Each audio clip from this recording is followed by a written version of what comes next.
To this live session of ICIP CSS Institute. My name is Arfa Azaz. I'm a CSS 2018 qualifier, and this live session is about the custom and tailor-made ICIP 1 year session for CSS preparation. Session का मकसद CSS का जो session है 1 year session उसके बारे में complete information provide करना है ताकि आपके पास प्रॉपर एंड कंप्लीट इंफॉर्मेशन जो है उससे रिलेटेड मौजूद हो so that you can make an informed decision while you are going to start your preparations for CSS. 1 year session जो है basically ICIP CSS Institute का it's divided into 4 phases और ये सारे के सारे phases जो हैं ये 4 phases ये completely और बड़े comprehensively इनको plan किया गया after a lot of research and a lot of discussion with academics और FPSC members and everyone जो कि concerned है इस CSS एग्ज़ाम से।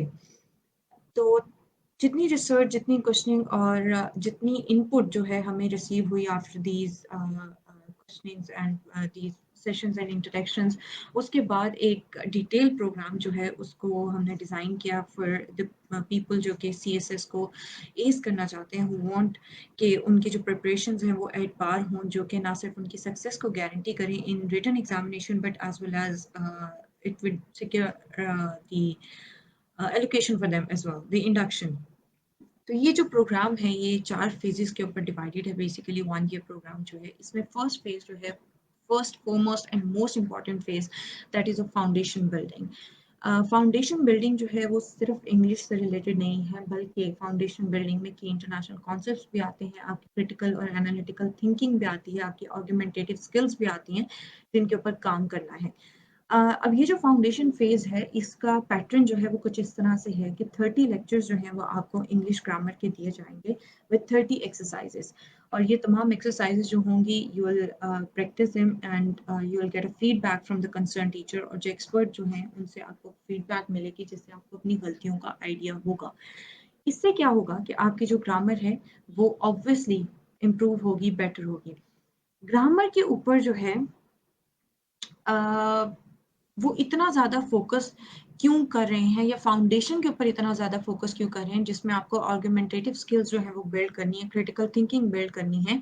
वो इसलिए कि जब आप एग्जामिनर्स रिपोर्ट देखते हैं आफ्टर चेकिंग एग्जाम्स तो उन रिपोर्ट्स के अंदर क्लियरली दे हैव मेंशन कि पुअर ग्रामर यूजेज है, वर्ब्स का नहीं पता, एडजेक्टिव्स का नहीं पता, नाउन्स का नहीं पता कहाँ यूज़ करना है। इसके अलावा आर्ग्यूमेंट्स जो हैं वो वीक हैं, कंटेंट जो है वो इस लेवल का नहीं है कि आप उसको एक कॉम्पिटिटिव एग्जामिनेशन के अंदर प्रेजेंट कर सकें। मोरओवर प्रेजेंटेशन जो है उनकी इतनी अच्छी नहीं है, लिंक उनको नहीं करना आता इंफॉर्मेशन को, इनकम्प्लीट इंफॉर्मेशन है, प्रेसी के अंदर, कॉम्पोजिशन के अंदर इररेलेवेंट इंफॉर्मेशन है। तो ये जो सारे एस्पेक्ट्स हैं जो कि एग्जामिनर्स ने अपनी रिपोर्ट्स के अंदर इनको इनकलकेट किया, उनको इंक्लूड किया, इन्हीं रिपोर्ट्स को मद्देनजर रखते हुए हमें ये पता चला कि नीड है इस चीज़ की कि एक कैंडिडेट को शुरू से लेकर एंड तक जो है वो इन्फॉर्मेशन प्रोवाइड की जाए जब आप एक CSS का जो सेशन है उसको स्टार्ट करें। तो फाउंडेशन के ऊपर जो है वो सबसे ज़्यादा फोकस इसलिए किया जा रहा है, आपकी इंग्लिश के ऊपर, आपकी कॉन्सेप्ट बिल्डिंग के ऊपर, आपकी क्रिटिकल थिंकिंग के ऊपर, आपकी आपकी आर्गुमेंटेटिव बिल्डिंग के ऊपर। वो इसीलिए किया जा रहा है ताकि आप जो है स्टार्ट से अपनी एक स्ट्रॉन्ग बेस जो है उसको लेकर आप आगे चलें जो कि नेक्स्ट आपको फर्दर रिक्वायर्ड होगी। जब आप इन सारे पॉइंट्स को यहाँ पे क्लियर कर लेंगे, जब आप अपनी बेसिस को स्ट्रॉन्ग कर लेंगे, बेसिस को स्ट्रॉन्ग करने के बाद आपको जो है टेंशन नहीं होगी इस चीज़ की कि जब आपने सब्जेक्ट्स की प्रिपरेशन स्टार्ट करनी है तो आपको उसके ऊपर ज़्यादा या उन बेसिस को दोबारा से रिवाइज करने की ज़रूरत है। ऑल द नेसेसरी इक्विपमेंट्स आपके पास आ जाएंगे तो फर्दर आप बिल्ड अपने आप को बहुत अच्छे तरीके से कर सकते हैं। ये फाउंडेशन फेज जो है इसमें आपको की इंटरनेशनल कॉन्सेप्ट्स भी पढ़ाए जाते हैं और इसके साथ साथ आपको ये बताया जाता है कि आपने न्यूज़पेपर पढ़ना कैसे है। Lot of people they know कि न्यूज़पेपर पढ़ना है CSS के प्रिपरेशन के लिए, बट दे नेवर नो कि पेपर जो है सॉरी न्यूज़पेपर जो है उसको पढ़ना किस तरह से है। इट्स इट्स समथिंग, न्यूज़पेपर को पढ़ना जिसको आप कह सकते हैं कि इट्स एक्सट्रीमली इम्पॉर्टेंट। आपको पढ़ना आना चाहिए कि न्यूज़पेपर में से बेसिकली कौन सी इंफॉर्मेशन है जो कि आपने एक्सट्रैक्ट करनी है, जिसको आपने अपने पास रखना है, रिटेन करना है, कौन सी ऐसी इंफॉर्मेशन है जो कि नेसेसरी है, कौन सी ऐसी इंफॉर्मेशन है जो कि नेसेसरी नहीं है जिसको आप डिस्कार्ड कर सकते हैं। तो इस फाउंडेशन फेज के अंदर आपको ये भी सिखाया और बताया जाता है कि आपने न्यूज़पेपर को पढ़ना कैसे है। मोर ओवर जो कि इंटरनेशनल कॉन्सेप्ट्स हैं वो आप यहीं पे क्लियर कर लेते हैं ताकि आगे जाके जो सब्जेक्ट्स आप कंपल्सरी और जो ऑप्शनल सब्जेक्ट्स हैं उनको आप बेहतर तरीके से उनको समझ सकें, अंडरस्टैंड कर सकें, क्योंकि आप जो है कॉन्सेप्ट्स को पहले ही रिवाइज़ कर चुके होते हैं, कॉन्सेप्ट्स को पहले ही क्लियर कर चुके होते हैं। तो ये जो फाउंडेशन फेज़ है, 3 मंथ्स का ये फाउंडेशन फेज़ है, इसमें आपके फाउंडेशन को इतना स्ट्रॉन्ग करना हमारा मकसद है कि आपको आगे जाकर सब्जेक्ट्स की प्रिपरेशन में इश्यू ना हो। नेक्स्ट आपके पास आता है 3 मंथ्स का कंपल्सरी फेज़। कंपल्सरी सब्जेक्ट्स का फेज़ है जिसमें आपको सब्जेक्ट्स जो हैं थॉरोली पढ़ाए जाते हैं। लेक्चर हर सब्जेक्ट का पूरा सिलेबस जो है वो कवर किया जाता है और ये लेक्चर जो हैं एक कॉम्पिटेंट फैकल्टी जो है वो डिलीवर करती है जिसमें आपके पास सीएसपीज़ भी आते हैं, जिसमें सब्जेक्ट स्पेशलिस्ट भी हैं जो कि ये लेक्चर जो हैं आपको सब्जेक्ट्स की डिमांड के मुताबिक डिलीवर करते हैं। सब्जेक्ट्स की demand as well as students की डिमांड। इसके साथ-साथ what is most important in this phase are your weekly test. Weekly test जो हैं वो लिए जाते हैं ताकि हमें पता चल सके कि आपकी जो प्रोग्रेस है उस वीक में कितनी हुई है regarding that subject. Weekly test extremely important है। टेस्ट किसी भी नेचर का हो सीएसएस के में वो एक बहुत ज़्यादा इम्पोर्टेंस रखता है। वजह ये है कि चेकिंग आपकी फ्रीक्वेंट होना बहुत ज़्यादा ज़रूरी है। फ्रीक्वेंट चेकिंग होगी, आपको अपनी मिस्टेक्स का पता चलेगा। फ्रीक्वेंटली यू वुड नो कि आपको किन चीज़ों के ऊपर काम करने की बहुत ज़्यादा ज़रूरत है। अ, अगर चेकिंग नहीं होती, आप एक लेवल तक जो है पढ़ते जाते हैं, प्रिपेयर करते जाते हैं, वर्बली जो है आप चीज़ों को देखते जाते हैं, बट आप रिटन उनको चेक नहीं करवाते, इवैल्यूएट नहीं करवाते, तो इसका मतलब ये है कि आपको अपनी मिस्टेक्स का पता नहीं चलता। स्टूडेंट्स कहाँ पे लैग करते हैं, वो मार कहाँ पे खाते हैं, वो यहीं पे मार खाते हैं, जहाँ पे उनको मिस्टेक्स का आइडिया नहीं होता और वो यही अपने कॉन्सेप्ट्स जो हैं, उनको लेकर चलते हैं और यही कॉन्सेप्ट्स वो एग्ज़ाम्स के अंदर कोट करते हैं और वहाँ से दे फेल दैट एग्ज़ाम बेसिकली। तो टेस्ट जो है आपकी थॉरोली उनको इवैल्यूएट किया जाता है वीकली टेस्ट के थ्रू हमें प्रोग्रेस का पता चलता है और ये जो चीज़ है दैट इज़ समथिंग जिसके ऊपर कॉम्प्रोमाइज़ जो है वो यहाँ पे नहीं किया जाता। इस इंस्टीट्यूट के अंदर आपकी चेकिंग के ऊपर कोई कॉम्प्रोमाइज़ नहीं है, इवैल्यूएशन के ऊपर कोई कॉम्प्रोमाइज़ नहीं है। नेक्स्ट आपके पास फेज आता है 3 मंथ्स का that is of optional subjects और ऑप्शनल सब्जेक्ट्स जो हैं वो सेम पैटर्न पे पढ़ाए जाते हैं। इसके साथ-साथ जो है आपको पेपर अटेम्प्टिंग टेक्निक्स के बारे में बताया जाता है, क्वेश्चंस जो हैं वो अटेम्प्ट किए जाते हैं इन क्लासरूम ताकि आपको पता हो कि एक क्वेश्चन के जो आंसर है उसका स्ट्रक्चर क्या होना चाहिए और वो आपने किस लेवल पर जाकर आपने उसको अटेम्प्ट करना है, आपके पास इन्फॉर्मेशन किस लेवल की होनी चाहिए और आपका जो नॉलेज है वो बेसिकली आपको किस तरह से प्रेज़ेंट करना है।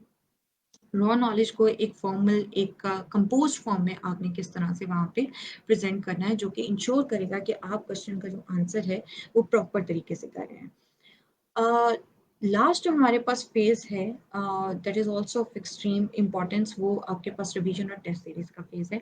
रिवीजन का जो प्लानर है that would be provided by the institution. आपने किस तरह से रिवाइज़ करना है, टॉपिक वाइज़ रिवाइज़ करना है, चैप्टर वाइज़ रिवाइज़ करना है, कौन से सब्जेक्ट्स हैं जो कि इन कोहेरेंस चलेंगे विद ईच अदर जो जिन पे आपको एक्स्ट्रा टाइम देने की ज़रूरत नहीं है, कौन से ऐसे पर्टिकुलर जो पोर्शन है उस सब्जेक्ट के या पर्टिकुलर पोर्शन है एक स्पेसिफिक पेपर के, वो किससे मैच करते हैं, किससे कोहेरेंट हैं, किस तरह से जो है आप मल्टीपल टॉपिक्स को विद वन सिंगल सेशन जो है उसको प्रिपेयर कर सकते हैं। ये रिवीजन प्लान कॉम्प्रिहेंसिव आपको इंस्टीट्यूशन की तरफ से प्रोवाइड किया जाएगा और इसी रिवीजन के बाद आपके लिए जाएँगे टेस्ट।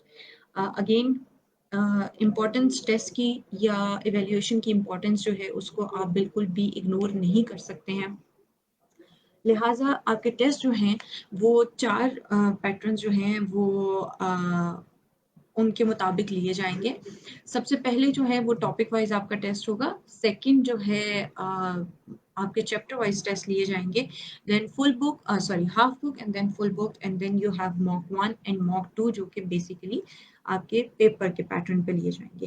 ये सारे के सारे टेस्ट जो हैं उस लेवल के होंगे कि आपको एक रियल टाइम जो है एक्सपीरियंस वो प्रोवाइड किया जाएगा कि सीएसएस का पेपर जो है वो किस तरह से आता है, किस तरह से क्वेश्चन पेपर होता है, किस तरह से आपने उसको अटेम्प्ट करना है। वन ऑन वन सेशन जो है आपके कंडक्ट किए जाते हैं विद अ कंसर्न्ड एडवाइज़र जो कि आपको तमाम गलतियों के बारे में बताते हैं, जो कि आपको बताते हैं कि आप उनको इम्प्रूव किस तरह से कर सकते हैं। तो that is about the 1 year session, जो कि कंप्लीट आपके पास सेशन और पैकेज है, from the foundation building to the test to the evaluation. तो इन सारी चीज़ों को आप जो है इस 1 year सेशन के अंदर अवेल कर सकते हैं। 1 year सेशन का मतलब बिल्कुल एग्जैक्टली यही है कि टिल एग्जाम जो है आप इंस्टीट्यूशन के साथ कनेक्टेड रहते हैं।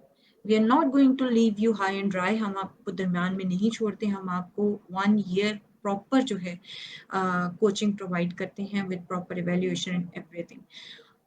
दिस इज समथिंग जो कि अगर एक ऐसा कैंडिडेट है जिसको ये लगता है, जिसको ये नहीं पता है कि उसने कहाँ से स्टार्ट करना है या कहाँ पे एंड करना है या प्रिपरेशन उसने किस बात पे लेकर चलना है, तो ये सेशन जो है उनके लिए एक्सट्रीमली हेल्पफुल है।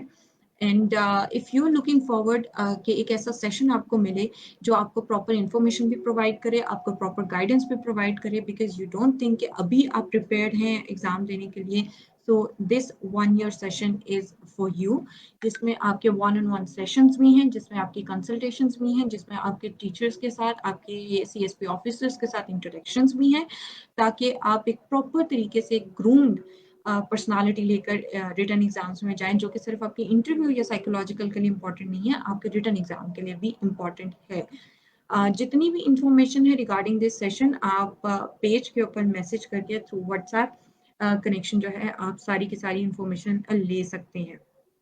आपके कोई क्वेश्चंस हैं तो I am here to address them. Yes, you can definitely do CSS after MBBS.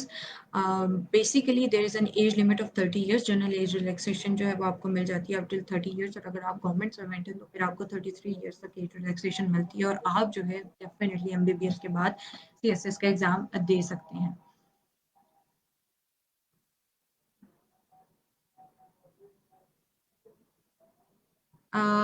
BS chemistry, yes definitely आप BS केमिस्ट्री के बाद CSS कर सकते हैं, बिल्कुल कर सकते हैं। बेसिकली आपकी 16 years ऑफ एजुकेशन, वो कोई भी आपका मेजर है, 16 years ऑफ एजुकेशन आपकी कंप्लीट होनी चाहिए, आप उसके बाद CSS का एग्जाम दे सकते हैं। फी स्ट्रक्चर जो है 1 year प्रोग्राम का फी स्ट्रक्चर आपका जितना जो प्लान है, प्लानर प्रॉपर प्लानर जो है इसका 1 year प्रोग्राम का, वो आप पेज के ऊपर मैसेज करके या थ्रू व्हाट्सएप जो है आप उस नंबर पे राब्ता करके तो वो पता कर सकते हैं। ये सारी इंफॉर्मेशन जो है आपको व्हाट्सएप नंबर से मिल जाएगी, प्लानर भी, आपकी फी स्ट्रक्चर भी।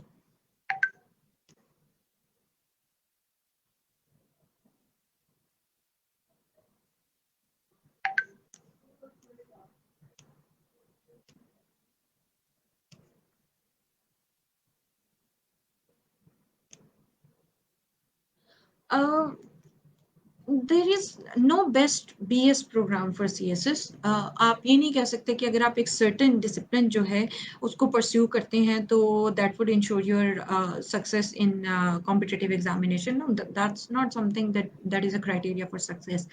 क्राइटेरिया फॉर सक्सेस, या जिसको आप बेस्ट प्रैक्टिस कह सकते हैं फॉर कॉम्पिटिटिव एग्जामिनेशन, उसमें इंश्योर करने के लिए कि आप उसमें इंडक्शन भी सिक्योर करें, that is totally your hard work, your commitment, your determination to do that. Degree कौन सी है आपकी, दैट डजेंट मैटर, आपकी सोशल साइंसेज है, नेचुरल साइंसेज है, आप मेडिकल का बैकग्राउंड है आपका, इट डजेंट मैटर कि एक सर्टेन डिसिप्लिन वाला जो है वो पास होगा और सर्टेन डिसिप्लिन वाला फेल होगा, दैट डजेंट मैटर, आपकी प्रिपरेशन जो है वो मैटर करती है। आप बिल्कुल MSc मैथमेटिक्स के बाद जो है वो CSS कर सकते हैं। Again I am repeating, 16 years of education के बाद आप CSS का एग्जाम जो है वो दे सकते हैं। क्लासेस दोनों हैं, फिजिकल भी है, ऑनलाइन भी है, ऑन कैंपस क्लासेस भी हैं एंड ऑनलाइन क्लासेस भी हैं। अगर आपके लिए पॉसिबल नहीं है ऑन कैंपस क्लासेस अटेंड करना, या आप आउट ऑफ सिटी हैं, सॉरी आउट ऑफ स्टेशन हैं, एंड आप जो है वो ऑन कैंपस फिजिकल क्लासेस नहीं ले सकते, तो आप ऑनलाइन क्लासेस भी ले सकते हैं, अटेंड कर सकते हैं। ये ISEP इंस्टीट्यूट जो है ये दोनों आपको फैसिलिटीज प्रोवाइड करता है, ऑनलाइन भी एंड फिजिकल भी, और चार्जेस जो हैं वो दोनों के डिफरेंट नहीं है, it is the same, fee structure वो दोनों का सेम है।